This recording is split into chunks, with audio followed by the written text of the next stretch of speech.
মুহূৰ্তত আন এক গুৰুত্বপূৰ্ণ খবৰ এক আহিছে যে আজি দুটা জেহাদী আছিলে মুফতি মুস্তাফা আৰু আফছাৰুদ্দিন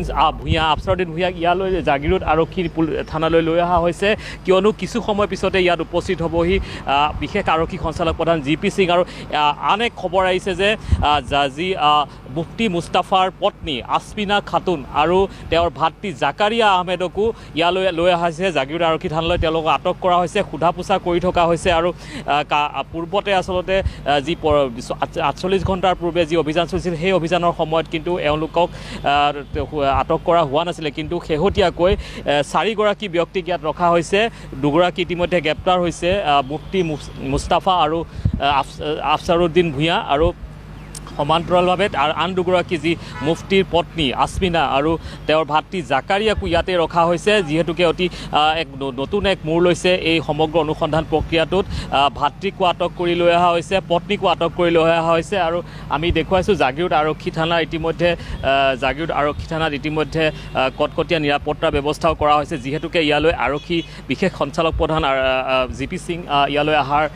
আহিব কিছু সময় পিছতে সঠিক সময় এতিয়াও দিয়া হোৱা নাই যদিও এই আৰক্ষী নিৱেশৰ ভিতৰতে ৰখা হৈছে চাৰিজনকৈ ব্যক্তি তাৰে যি মুফতি মুস্তাফা যি আৰু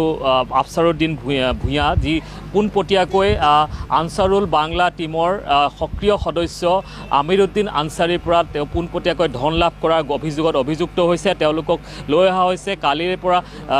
নিৰন্তৰ জেৰা অব্যাহত আছে NIA IB SB কেইবাটাও চোৰাংচোৱা এজেঞ্চিয়ে ইতিমধ্যে